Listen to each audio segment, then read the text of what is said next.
What do you mean? Yeah, who the fuck interviews at 10 in the morning? We're ripping and rolling. This is another episode of Just Jossin Around. My guest today is Heather Jones. Hello. I am very happy to have you on. I will say you are a mother to me, whether you want to be or not. Oh, I'll take you. Okay, it's fine. You haven't adopted me yet, and it's I'm only just taking it more personal as time goes on. So just a little bit more personal. I'll drop the paperwork. I I'll mean, do it all. Except I'm trying to like hook you up with some of my kids, so like I know, it how might is be that like a little incestuous at some point. My family's from West Virginia. We can work with it. No. I come from, my origins are Alabama, so this is nothing I'm not used to. Yeah. I'm so glad you made it on with everything. I'm so happy you had me. I saw you dropped a couple, and I was like, oh, I want to do that. Yeah. And then you kept having other people. I was like, maybe she hates me. Maybe she hates me. No, it's just because I was waiting for the paperwork to be done. I'm not gonna lie. I'm really bloated right now. Like, I literally can't breathe. Oh, that's okay. I hate being bloated. I feel like I'd rather have my intestines like ripped out than deal with the feeling of being bloated. You know what that reminds me of? I just saw, I don't know how it came across, but it was like something came across my like Facebook feed or something like that, and it took me down a rabbit hole of exploding whales. Oh, that's how I feel right now. I know. I'm like, oh, like we're just the gases that build up and then they just explode, and I'm like, oh yeah. It honestly, but what a relief when they do. All their entrails come out and shit. Wait, what leads to them exploding? The gases that build up after they die. They're not alive when it happens, but like when they die, they float to the surface, and then just all the, Oh yeah. What I assume happens to people too. I thought they were like, this was a thing that is. I was like, we should help them. We should step in. The exploding wheels. I was like, that's actually, no one's talking about that enough. But that's literally how I feel right now. And it's like, I can't be happy until this feling passes. Oh, that sucks. Go ahead and just rip one if you want to. Just go ahead and fight it out. No, I don't even think. It is hard to like really, like, I want to get comfortable in the bathroom that they have here at Herd. But it's like, there's always someone that I know in the bathroom, I feel like. That's rough. And it's like, I can't be myself. Right. There. So. Oh no, you never look that person in the eye again. Yeah. You could, yeah. Because it's like, I'm also the type of person, if I'm in a bathroom and there's other people, like, I will wait it out. I'll wait. I'll sit there and I'll wait, and I'll be like, all right, you do your thing. But have you ever been in a situation where you're both waiting? Oh yeah, it's a standoff. It's a poop off.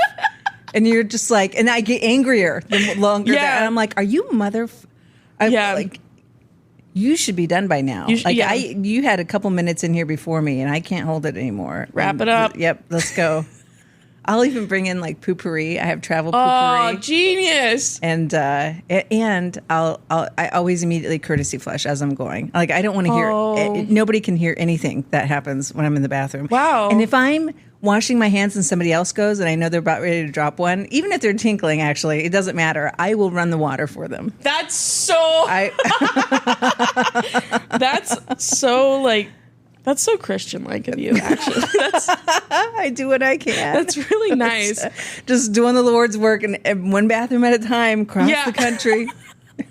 See, I feel like my strategy is like, I mean, I honestly am realizing from hearing you say that I have a lot of work that I need to do. Because I'm just like, I'm ripping as fast as possible, and I'm trying to get it done, and I'm trying to get out of there, and I'm trying not to talk to anyone. Well, it's not that I wouldn't even talk, but I'm trying to get out as soon as possible. You know what? You have the advantage of youth, which it's not as gross as when like an older person goes in and poops. You know what I mean? Like, I remember like just hearing the most disgusting shit from somebody. Oh, is that my phone? I'm so sorry. It's okay. I thought I had it muted.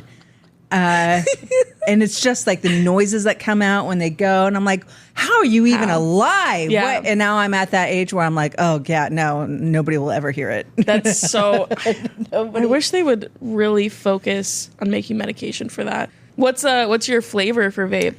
This is sweet mint. Ooh, yeah. It used to be hot cinnamon, but then they stop selling it. Hot cinnamon. I'm I'm honestly judging you a little bit for that. Really? Is that good? It was the only one that I didn't lose the flavor of because I started off with banana and then I went to orange dreamsicle. But like after a couple days, you just kind of get used to the scent or the taste and you can't taste it anymore. So hot cinnamon was the only one that I could like still taste it. And it's the same with the sweet mint because it has a little menthol in it. I'm not a big fan of menthol. To say I'm a connoisseur of vapes is really pathetic. Point in my life. Like I should know way more about wine or even cigars. Fucking vapes. It looks so cool to me. Like I vaped for a little bit during the pandemic and it was like I spent probably like multiple hours a day just practicing tricks with the smoke. Oh, like blowing rings and stuff like that. Yeah. I'll hyperventilate if I try that shit. No, really? I've tried it a couple times. The kids are like, first of all, my kids think it's the most disgusting thing ever. And I'm like, you want me to go back to smoking? How about I just do fucking heroin? How about that, you little assholes? You're going to take everything away from me? Give me shit about my Diet Coke and my vape? Go fuck yourselves. I get so pissed. I'm so mad. I'm like, they don't know how easy they had it. My sister was a kid. My grandma would send her to the store for a quart of Strohs, which was like a beer. And she would send her take out money out of her bra and go get me a quart of Strohs.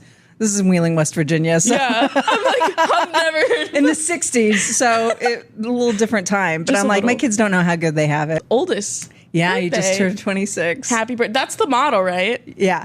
He, yes. Although he hasn't done it for like a number. He did like a couple fashion shows in Omaha and Des Moines and then just kind of was like, well, I'm done. Like, that's crazy. Yeah. Now he's early. Cybersecurity and Wow. That's a different path completely. Well, it's always the path he was on. Yeah. And this was like a strange, which I thought was good. Like, kind of get him out of his, and it was good for what it was, but it wasn't anything like, So I could never model. Not that anyone's begging me to model, but like it's like so like it's everything that I hate. I like respect people that have like the natural genetics and can do it, but like it's just you gotta look a certain way and it's unfortunate. Oh yeah, he looks like a white Kenyan runner. Like he's like tall and skinny and just like has that emaciated Calvin Klein look from like he would kill it in Europe.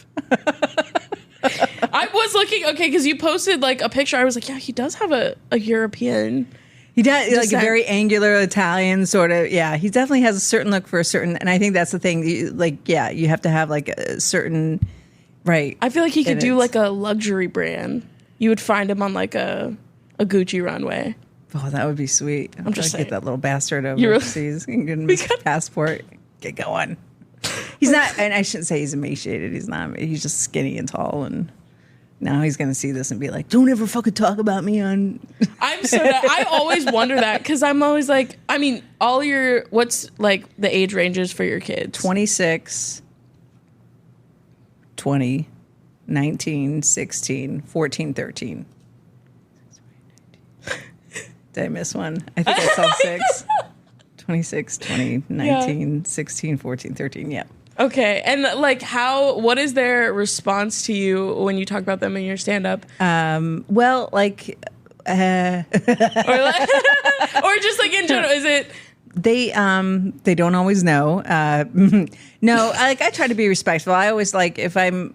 I think about it because I record all my sets on my phone. Yeah. And I never go back and listen to them. It's just like, it's terrible. Every comic ever. I know. I'm like, I'll evaluate this and really do the work and fuck it.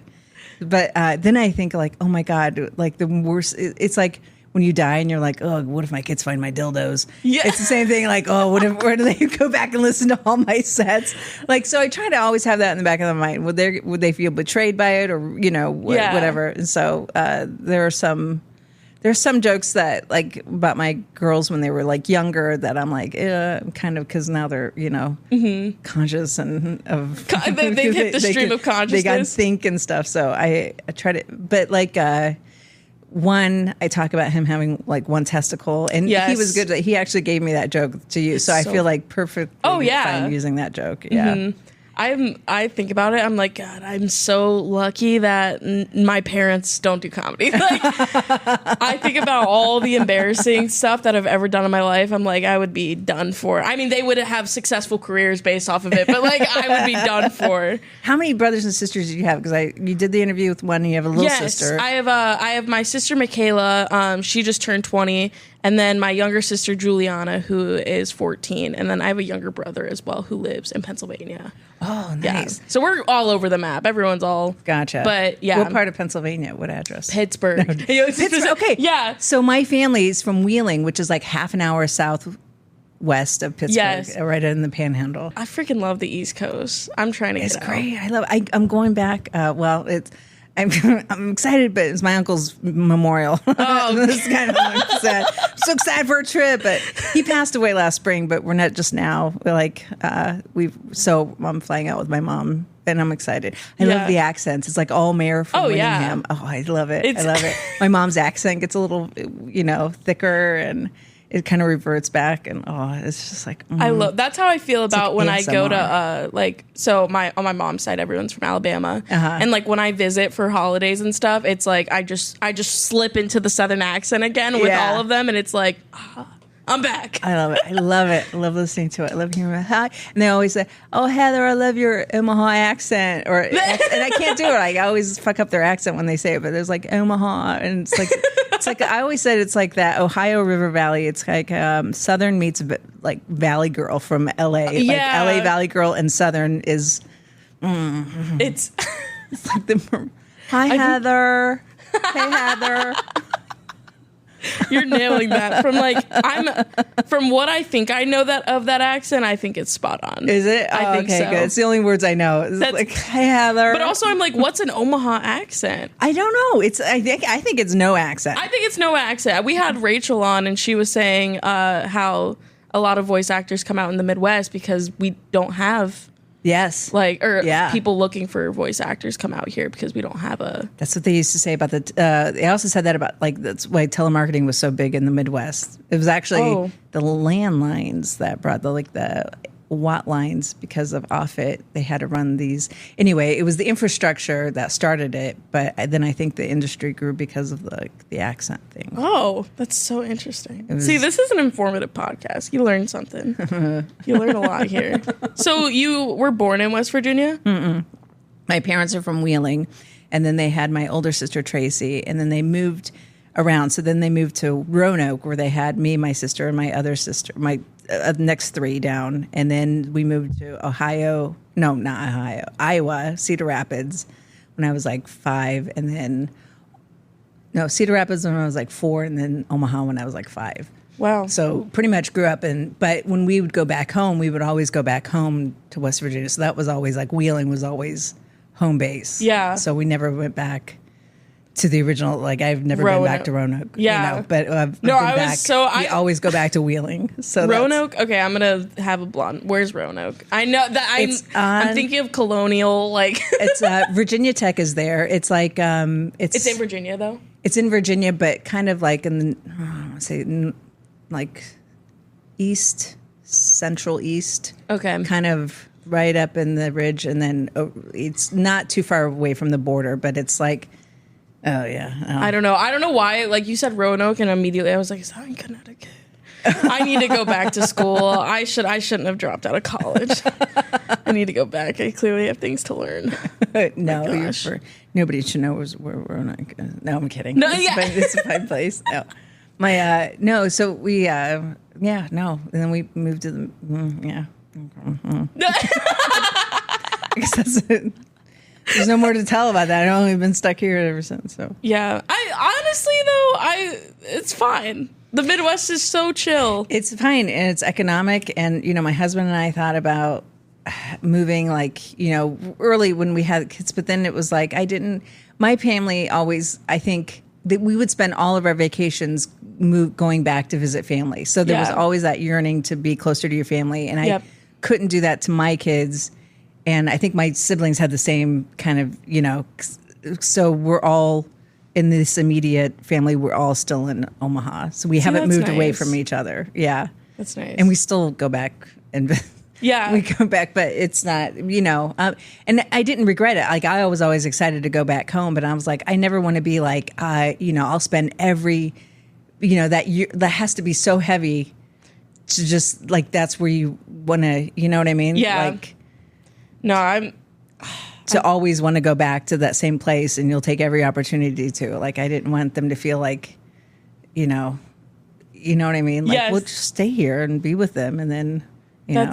I wish. My family's all spread out anywhere, so anytime I, like, get an opportunity to visit, I'm like, get me out of here. Get me out. Even though I love, like, I love Nebraska, and I love, like, entertaining the idea of, like, moving on or whatever, but ultimately I'm like, I could never afford to live on either coast. Like, right. Unless you land, like, 150. I don't know how you could afford, like,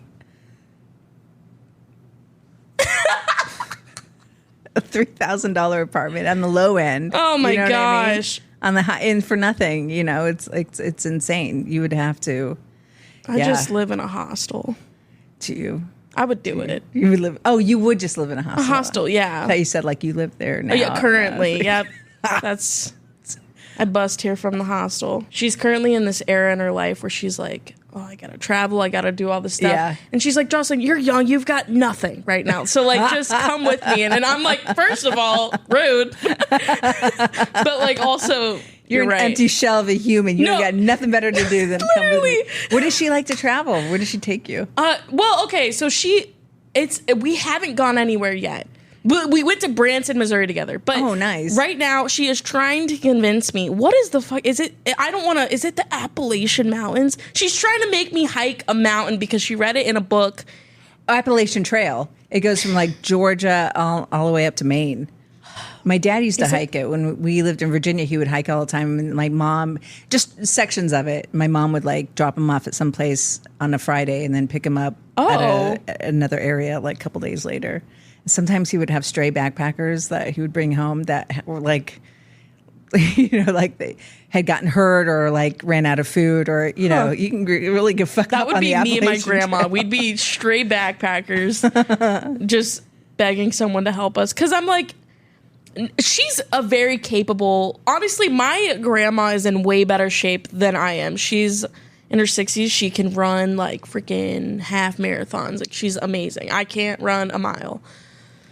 I could, but I just don't want to. She has the want and the desire, but she's been, I don't even know if it's the Appalachian Trail is the right, she just wants to go hiking on a mountain. So maybe there's like a specific mountain all along the Appalachians that she wants to hit I just know I don't have, like, I feel like I'm a pretty positive person. I would have the worst attitude on a mountain. I would suck. I don't have mountain spirit. I get excited when I see like how you can take a tram or a gondola or you know, like one of those. Like I would do that. I would like to sit down and go from one place to another if I can just sit. Right, and they have the trains that will take you up, and like the old fashioned steam engines. That sounds fun. It's funny. Your grandma is catering to you like you would cater to her, you know.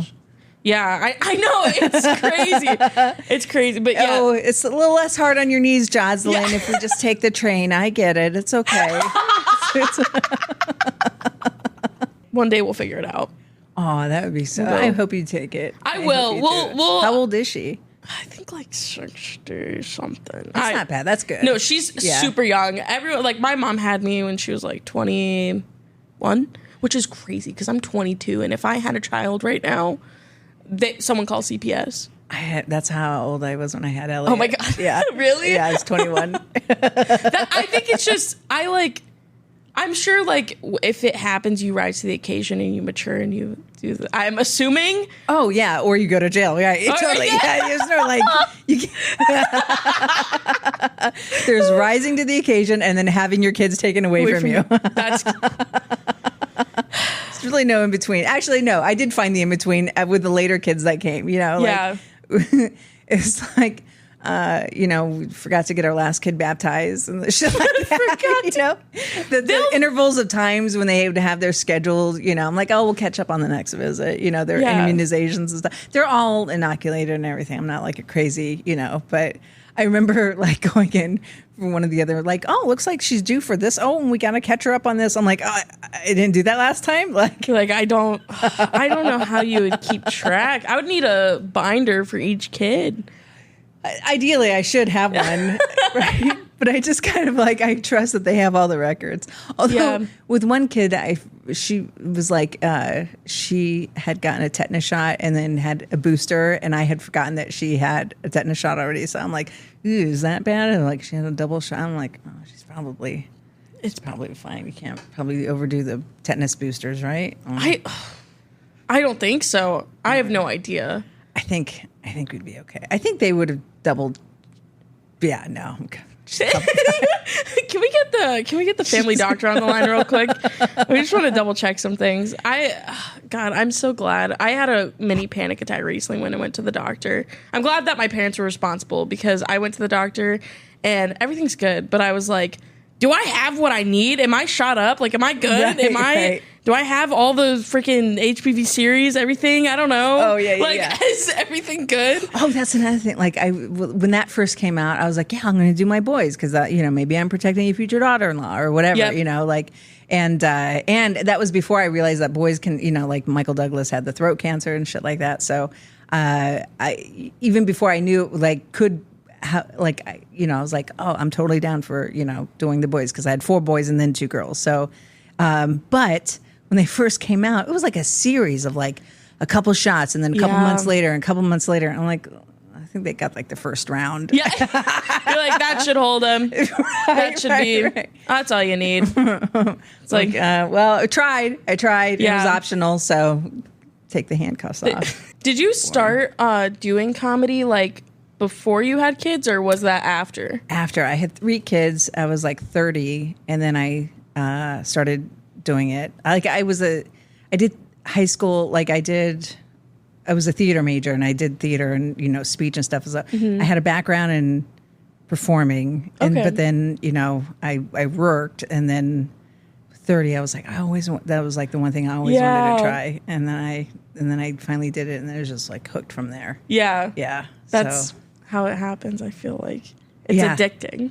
It is. Like once you have the hook, And if it's always something that you want, like I remember as a kid, I was like, oh, that would be amazing. But as a kid, you don't realize, you think that it's all off the top of your head. Yeah. You know what I mean? So you have no concept of what, and then I remember when I was like 11 or 12, I would see comics do the same stuff on different talk shows. Yeah. And I was like, motherfuckers, they're reusing material. How and dare it was like they? the first inkling that I had that comics wrote and prepared and then worked on it for years before they performed it, they had certain, and then it was like, oh, maybe I could, like, oh shit. Oh, it was a game changer. That's my only safety in comedy is I'm like, oh, thank God we can write. Because that's where I've talked about this with other comics. Like, that's where I'm like, I don't know if I could do improv because I'm like, I need like 5 minutes to prepare like a little thing in my head on what I'm going to say. And I don't know. It is fun. And I started. You do improv, right? I did. And I was like 6 years into doing stand-up when I wanted to because I wanted to do things like for a couple of years, I wanted to go back and take a movement class in theater, because movement class. Yeah. Cause I thought it would help me just move around the stage more and be more natural on stage. And then I had a couple of friends that did, like Matt Geiler had gone and studied and he's like, Matt Geiler is the, Dancing Pumpkin Man. Okay, yes. He's on AGT and he opens for Wayne Brady. He's excellent. And I'm like, the name sounded familiar. Part of the Weisenheimers and he's like all over the place. Yep. And he had gone he would travel and go Second City. And so that was like, so then and then I had another friend from LA that I met doing stand-up and he did comedy sports and also, so then I was like, okay, I think improv will be the thing that I'm looking for with like the movement and stuff like that. And then Dylan had come to Omaha and I think I was in his second class ever. And it was great because it was like right across the street from my house. But I would still drive. The old backline location? Yeah, on 50th and Dodge. And I lived like right catty corner from there. But I would still drive. That's just so I didn't have to walk across. It was so pathetic. I would just have somebody drop me off. Like, can you just drop me off? But that was great. I really enjoyed that. And then and then kind of did that and it was good because it also helped with just, being able to deal with shit in the moment. And, then I kind of went through a phase of doing like a lot of crowd work for the stand-up, and none of your sets look the same. I feel like you stay very. I feel like I do the same shit all the time. But you like, there's like an element of like you're just present and like you're in that moment with everyone and acknowledging things as it's happening, and that's good. Like I love that in comedy. Someone who I'm like, oh, you're here with us. You're not just like hitting the play button and just going. Oh right, yeah. I don't think because. There have been times where that's happened, and you're like, burn through your material in 10 minutes. You're like, oh shit. Oh no. What's left? What do you guys want to talk about now? Hey guys, No, I feel like your timing is always good, especially when you headlined at Backswing. Like, I think you said this after, but like, I just remember you like reading the room very well, and then afterwards, like, I think you said something about leaving, like, keeping the magic of the. Oh yeah, and I was like, oh, it's because I went short on that backswing thing. Like this is when I was like, oh, I would love to do her podcast, but maybe she's still mad that I didn't fulfill my. I was not. No, I literally, I don't even think it felt like you went short. I like. That crowd too was so weird. I feel like for that amount of people, the energy was still kind of like. It was wonky. It was some crowds are. It's like it's just you get through your material and it's fast paced and they laugh and then they're ready for the next. Oh, they one, reset really quick. Right, and it's just like, and then you just have to keep going. And sometimes in that it's hard to then stop and then really engage with anybody in particular. First, and I think too because also when people can see the other audience members too, it's a little bit more. People are more conscious of what they're going to say to you. Yeah. So they're not you kind of get that sense that they're not going to be very talkative or, they just want to watch the show. They're not part of it. They're like, no. So, They sit in the far back there like, do not. And it's a little ADD on my part because it's like, who to choose, and you can't even, you're like, nope, okay, I'll just give you what I got. And then, oh shit. Oh yeah. I know. But that is the best though, where you're like, you are maybe just talking to the room or talking to people, and then you're like, whoa, I just did like 5 to 7 minutes, like, or like I haven't even told a joke yet, and like, right, yeah. And the flip side is you can really get locked into being right, and then have half your set be just crowd work, and you're like, I didn't even get to the other 10, so it flips back and forth all the time. And I love like when it's. Like, I love when a comic goes up and is just able to pick apart the room. Like, I will say I kind of, and I'm guilty of it myself. I don't like when it's like, what do you do for work? And it's like a clear setup that helps me get into a joke or something, even though I know for a fact I've done it and I'll probably do it again. But like, it's just finding like, especially if you're at like a weird bar or something, just picking apart the bar is always... make me laugh. Perfect. Yeah, and people do that all the time. Where they'll have that standard like getting into it, and that always gets me. I wouldn't sweat it. I keep doing it. But you like unless it's the same guy. I have noticed like sometimes I'm like shit. I was here a couple years ago. I swear I remember you, and I think I might have. And it's weird because it's like. I think there's been a couple of times where I've talked to the same person, like in a small town bar somewhere, and I'm like, "Oh shit, I remember this story." Shit, really? You're like, have I seen you before? Actually, I'm so excited. I love doing comedy in Nebraska because there are those small towns, and like you're like, comedy shouldn't be here, but it's going to be here. Like, you know what I'm saying? Like where it's like they've never like there's a place just reached out to me in Weeping Water. It's at this American Legion. And it's funny because I go down there and I host their music bingo. And they're just older, and I'm playing Miss New Booty, and they don't understand what's going on. But they were like, for some reason, we're like, hey, we want you to come back and do stand-up. And I'm like, are you sure? Because nice. But it's like, I love comedy in like those towns where it's just like there's one road and that's the town. Yeah. Those are the best. They are. Yeah, I really enjoy having a good set in a small town and going outside and just smoking. No, I'm like, those are the towns I get the most drunk in afterwards because it's like they're like, oh, all your drinks are free. Nice. But yeah, it's I like how I also immediately when you said Miss New Booty, Bubba Sparks. No idea who that is. Bubba Sparks? No idea who that is. It's a 2000 song. If I played it, wait. It's a 2000 song? I'm like looking at Grace like, wait. There's a fun new feature that we can do on this podcast. Oh, where she can like pull it up. Where she can play it. Sweet. Bubba Sparks. I honestly, I know he's got. I love that the second option is ugly. Like that's so. If someone typed in my name and the second result was ugly, like I would cry. Miss New Booty. All right. Like this? Yeah. Let's rip a lyric video. Have you not? I like this. Imagine this in Weeping Water, Nebraska, with people over the age of 60 trying to look for this on their bingo card. And they're like, what's this song called? But at least it has like the name in the, you know what I mean? Like, booty, yeah, booty, even booty, though booty. they don't hear it and I have to go, it's Miss New Booty. And just look for a fucking booty on your goddamn bingo card. Let's move this along, Gladys. All right, you said you had a banger for me. Hey, Fatty Boom Boom. Oh, okay, yeah. Not familiar. That one came up with ease. Yeah, it's from Ansford. Yep, that's it. Yeah, like that. You think you can fuck with something like this?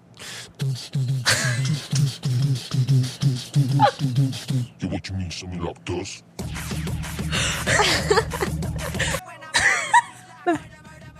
Kill, kill, kill. Oh my God. I think my husband's friend sent it to him, and he was like, "This is crazy." And then I listened to it. I'm like, "I love this." This and is then, my jam. But they were the guy. Okay, so this is a rap duo, a husband and wife, and they were in the movie Chappie. Okay, what's that? Chappie, and she's like this petite. Just fucking, and it's like, fucking great. And I can't even talk. I do like them a lot. It's like fucking. My kids hate the song.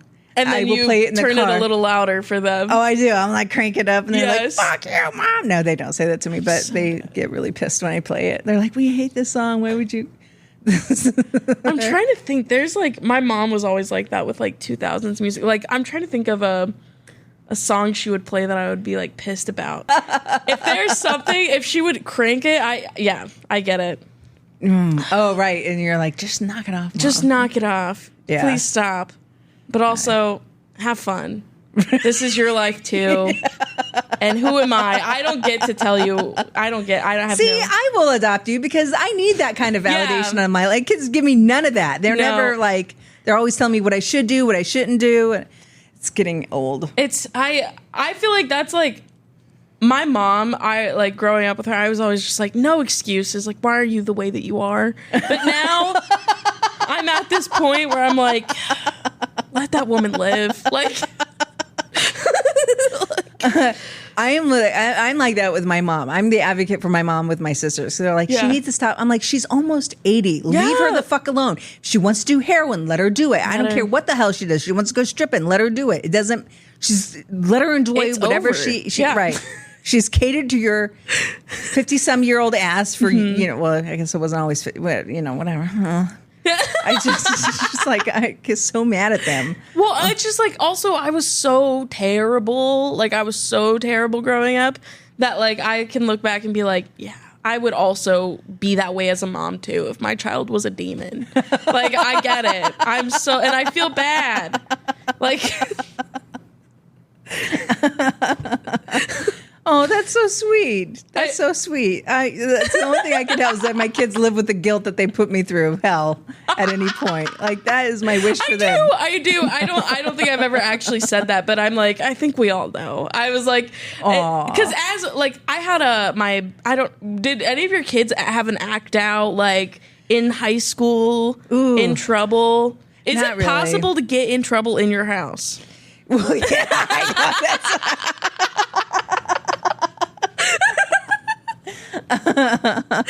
They haven't. You know what?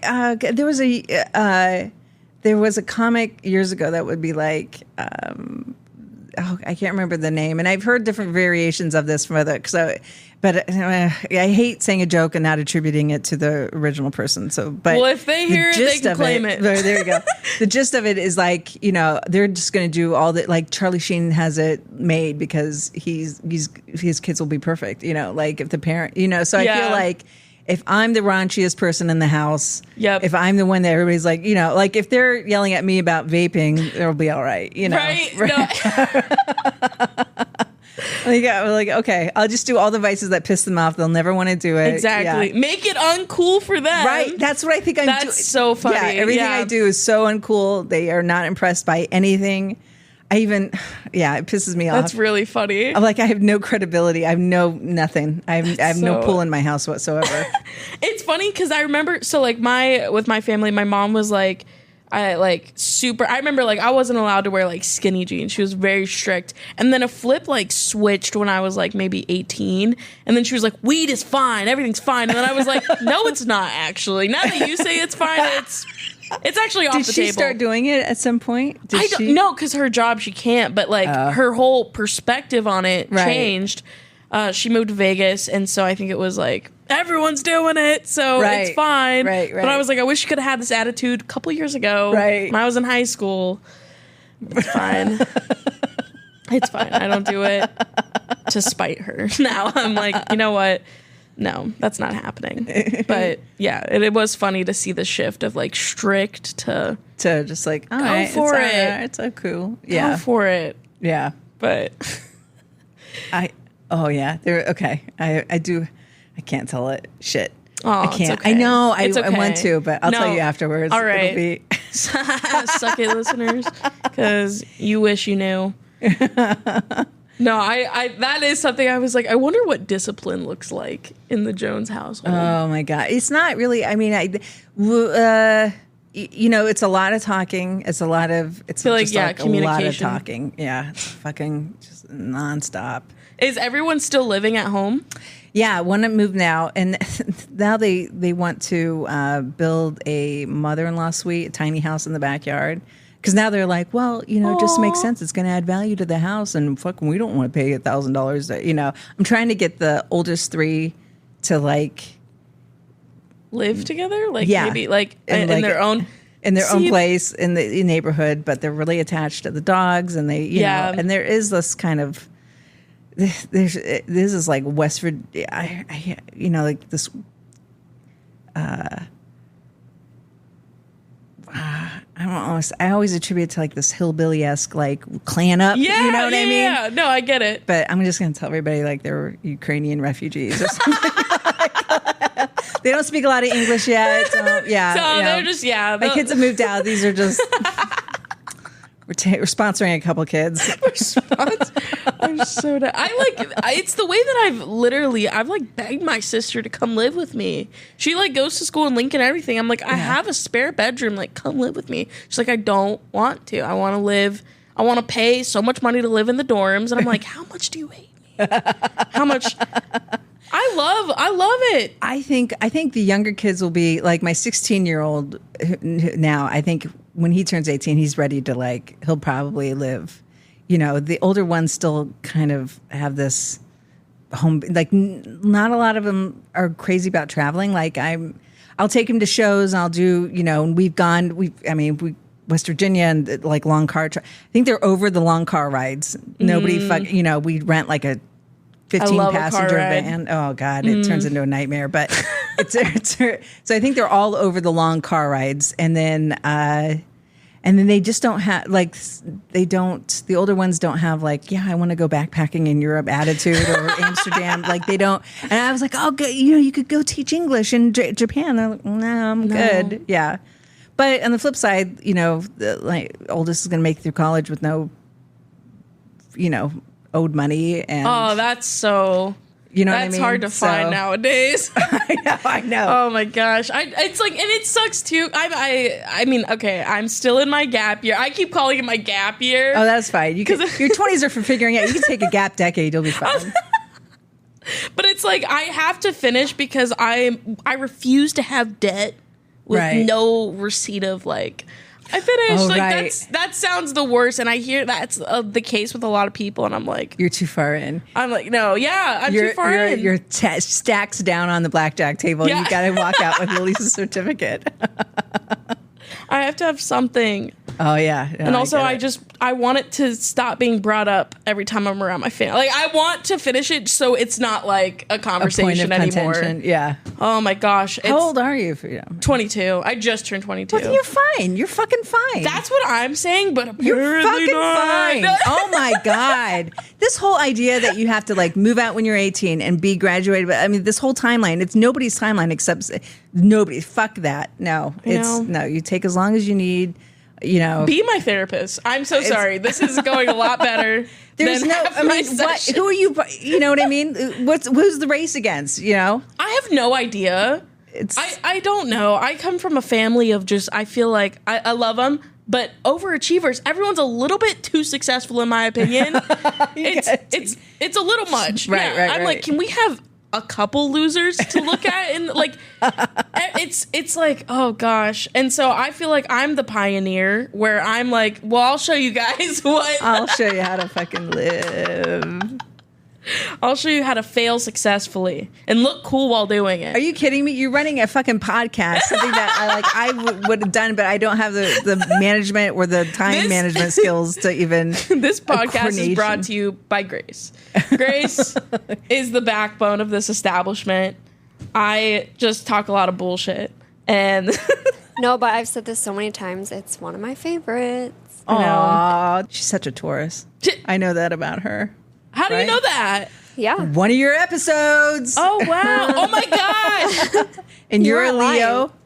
Wow. Right? Yep, I remember. Wait, which one was this? I think this might have been the one with... I think it was the very first one. With Ethan? Oh, my gosh. That one was so fun. Ethan Abramson. What a guy.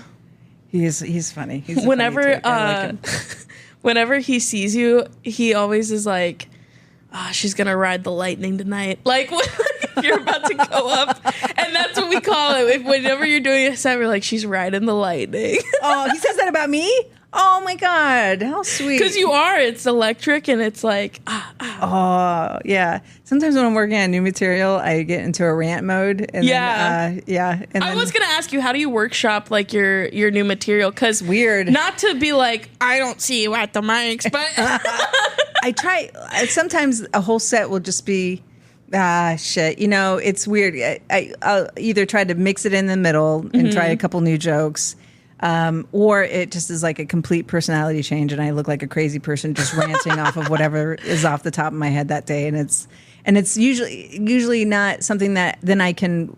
It's hard to take those moments and then so those are kind of like one-offs. Yeah, and it's just. I also feel like the level of charisma which you do have that you bring to the table gives you more playroom with like new stuff, because like if it doesn't go well, you can just be like and the audience is like and then everyone just kind of moves on. And I feel like I see like audiences aren't so forgiving on comics that maybe like they don't, I don't know, like if they're not connecting with the personality and they try something new, it's like you're done. Oh, right. You're done. Like, you have to have a little bit of like, I'm not confident about this. Yeah. And maybe you should. Yeah. You're not? Okay. Yeah. Let's just scrap it. Yeah. Let's just go make me. Even though oh my gosh. I feel like when Zach Peterson, he's got like a whole, he's like, ever since he did his special, he's got all these new jokes, all amazing, great. I'm like, how do you do it? Oh, He's a magician. But like literally he'll tell it, and it like with the like for the first time, full confidence, goes well. I'm like, this is not fair. Bastard. But yeah, I guess no, Zach is great. Yeah, when you do comedy for a long time, you just are amazing at it. It's it's I think the key is when you get to the point where you're like, well, I've done so much worse so many times it just doesn't matter. Like everybody has failed 1,000 times. That failing to taking a chance on a new joke is That's all right. If it doesn't, it's like, but if it does go well, then that's good. Put it in my pocket. I feel like when I first started, I was writing a new 5 minutes like every week because I was like, they're gonna remember what I said last week. And first of all, no one fucking remembers, especially if you're at an open mic. Like no one, and they couldn't care less or remember less. But I was like, they're gonna remember, so I would just want to come with new stuff. But now it's like I'm so comfortable with my time that I pat myself on the back for putting in something new, but. I don't know. I know I need to write. If there's a tale of caution for anybody, it's like look at all the shit. I'm still doing jokes that are like, oh my god, my kid's not even a baby anymore. I'm still doing, I have those. It's pathetic, but I'll still fucking use it. I gotta retire it, but whatever. Pathetic doesn't exist. No, it does. I've hit all the notes many times, man. But you're very sweet. But no, I think you're amazing, and I think you're going at a great. I think you gotta cut yourself some slack. Yeah, but now I'm like, oh no, it's fine, and I'm more chill about it now, and I don't care. But good. I was very anal about it when I first started because I didn't know. There's no intro to comedy and right. There's no comedy. I guess you could take a stand-up class, but. I was raw dogging it. Right, but even those, it's like it teaches you fundamentals, and you can break down a joke and stuff like that. But then you have to then apply it to your natural way of going about it, and that might take years to figure out what works best for you, and that will also change over the course of years. So. Whether that's taking breaks or dip, it's a fucking wave, man. I feel like Matthew McConaughey. It's all a wave. You just ride the wave. It's all life. You don't get hung up on any particular thing to bring you down. Wow. You're that sentence, this conversation has calmed me down more than any. Really? Yeah, this is great. I have therapy literally right after this too, and I'm just going to walk and be like, I'm good. I'm good. I talked to Heather Jones before I came here. I'm actually good. I don't need this. I'm just gonna steal from your candy bowl. Good. And I'll charge you my copay then. Oh my gosh. Okay. Please tell me you accept Medicaid. Is it $50? Oh wait, Medicaid's for older people, right? It's Medicare. I don't know. I have the one that poor people have. Medicaid. Yeah, I think it's Medicaid. Okay. All right. Yeah. Nailed it. Grace, I did have to ask, did we potentially have any interaction with the Instagram account this week? Do you think it's helpful or harmful to write a joke and picture an actual comedian saying it? So, and then there's a little subtext after that says, if you wrote something and thought, I can hear this in Norm Macdonald's voice. So I guess it's if you are writing I don't know. The way I perceive that question is how do you feel about writing jokes that maybe parallel other comedian styles? Yeah. Ooh.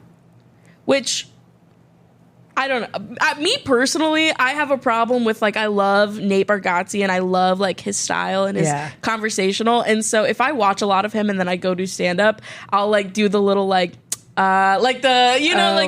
his speech pattern. But as far as writing jokes, I feel I never write them in another person's voice. I don't think you. I don't think you can. But I think there is a skill there because there are comics that make money writing for other comics. So if you can hone that and get connected with someone, Nick Allen sells jokes to, I don't know if I'm supposed to anyway, but it's got, and the thing of it is when you're a huge headliner, you need people writing for you because you're constantly touring. You're visiting cities that have seen you within last year. At that capacity, especially if you need new material to, it's a different level. So it is a beneficial skill to have, I think.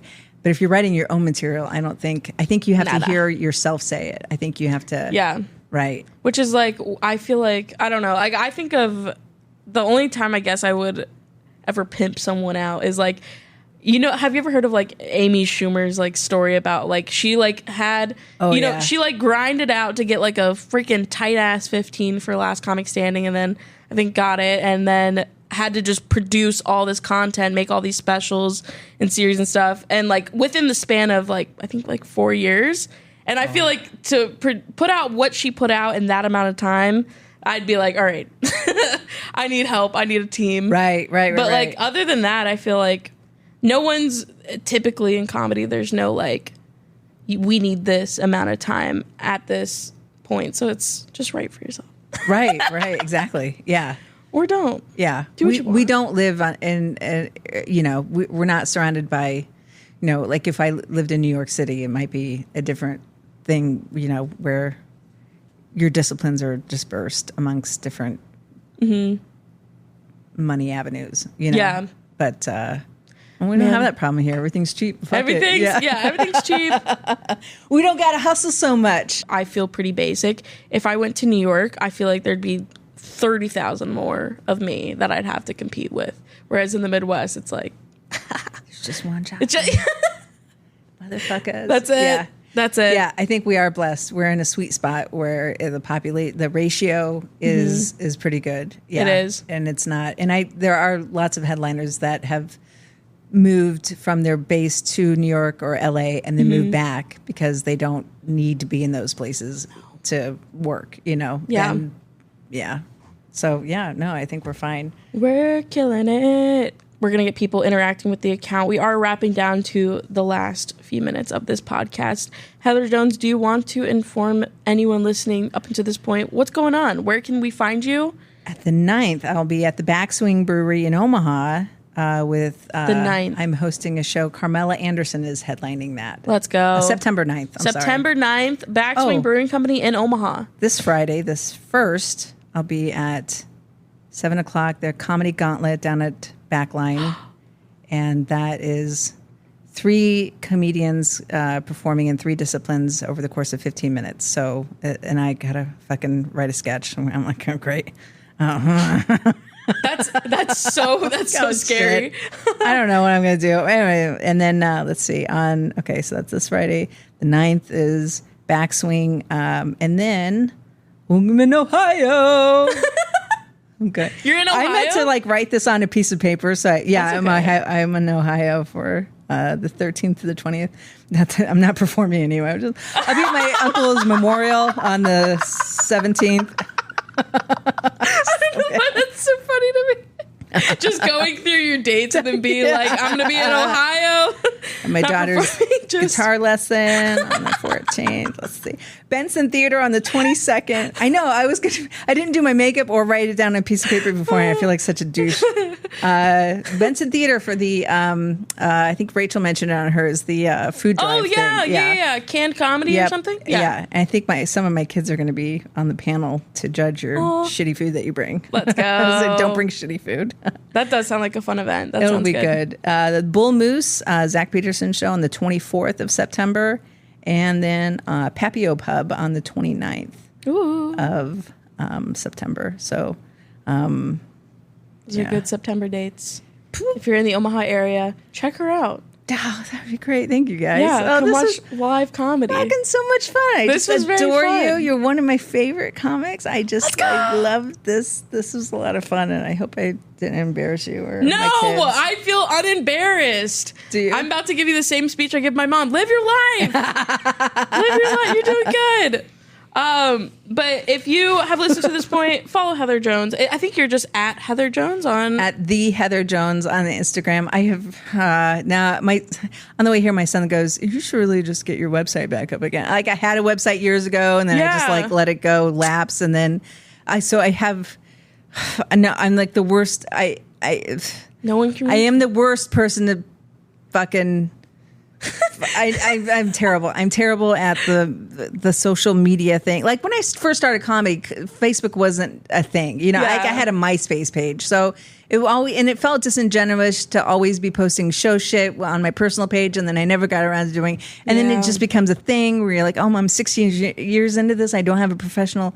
I'm an idiot. I'm a fucking idiot. We're comedians, not social marketing. If anybody out there wants to do this, I can pay you. But I'm ridiculous. I'm a ridiculous human being that does not have much of a social media. But I am on Twitter and Instagram. Please, that would be great. Or just follow me on my normal Facebook. Do it. That would be great. Everyone do it. This is a call to action. And also follow at Just Jossin Around on Instagram. And please, submit a question. We'll read it, I promise. And we'll answer it with whoever our guest will be. Thank you guys for listening. Thank you, Grace. Thank you, Grace. Yeah.